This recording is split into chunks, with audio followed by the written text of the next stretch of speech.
Assalamualaikum warahmatullahi wabarakatuh. Saya Mary, guru kelas 5 SDN Pondok Kopi 02. Saya merupakan mahasiswa semester 3 MPDR UT UPPJJ Jakarta.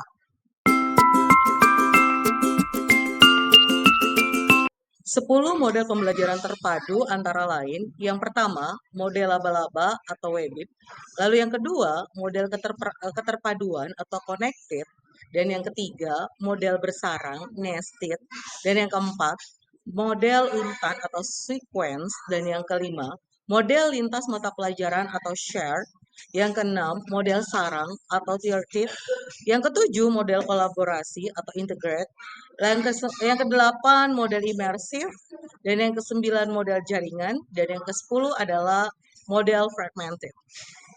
Dari 10 model pembelajaran terpadu, model jaringan atau Webbit model merupakan yang paling relevan dengan kurikulum Merdeka saat ini.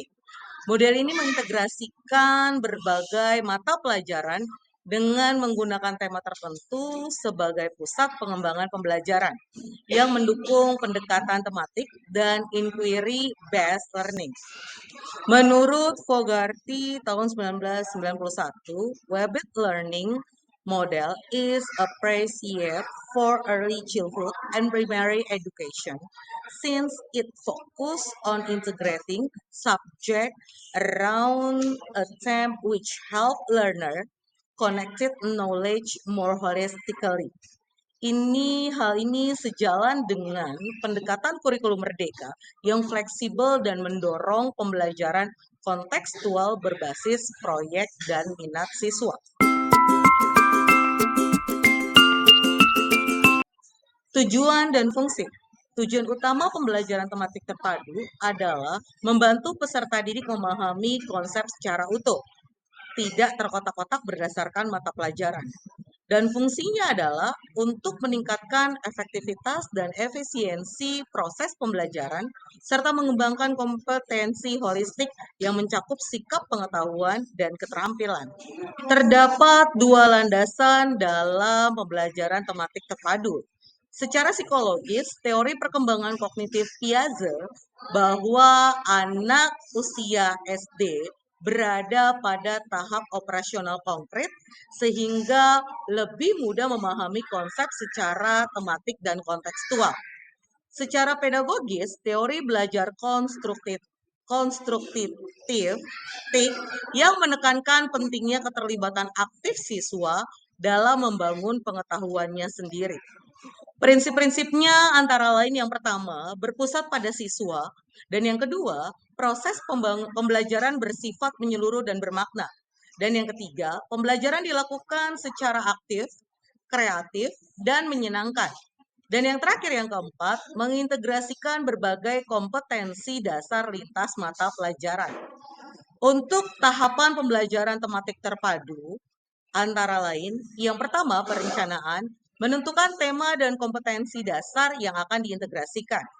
Yang kedua, pada tahap pelaksanaan, menggunakan pendekatan saintifik, proyek, atau bermain peran sesuai dengan tema. Untuk proses penilaian, menggunakan penilaian otentik yang mencakup aspek sikap, pengetahuan, dan keterampilan secara terpadu. Rambu-rambu pada pembelajaran tematik integrasi adalah tema harus relevan dengan kehidupan siswa di lingkungan sekitar. Yang kedua, setiap mata pelajaran harus tetap memiliki tujuan pembelajaran yang jelas. Dan yang terakhir adalah alokasi waktu disesuaikan secara fleksibel.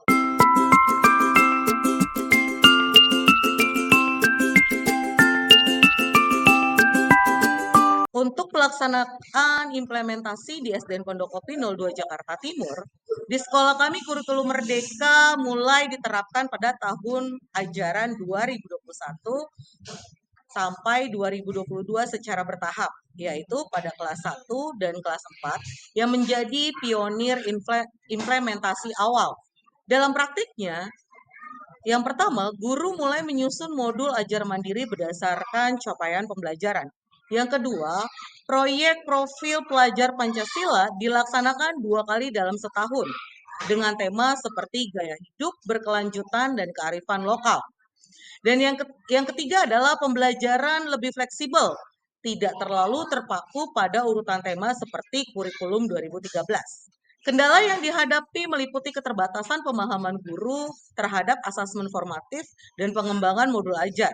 Namun, melalui pelatihan komunitas belajar dan pendampingan dari pengawas, guru-guru mulai terbiasa dengan paradigma baru ini. Mengutip dari kutipan Ki Hajar Dewantara yang berbunyi, anak-anak hidup dan tumbuh sesuai kodratnya sendiri. Pendidik hanya dapat menuntun tumbuhnya kodrat itu. Maka dari itu, kurikulum merdeka sangat cocok untuk mendorong potensi individual siswa secara optimal. Kesimpulannya adalah model WEBIT sangat cocok dengan pendekatan kurikulum merdeka karena memfasilitasi integrasi tema, fleksibilitas, dan pembelajaran bermakna. Pembelajaran tematik terpadu tetap relevan sebagai dasar pengembangan pembelajaran lintas mata pelajaran. Namun, kurikulum merdeka membawa semangat baru dengan memberi ruang lebih besar pada eksplorasi, diferensiasi, dan penguatan karakter melalui proyek. Implementasi di SDN Pondok Kopi 02 menunjukkan progres positif meskipun masih membutuhkan penguatan kapasitas guru.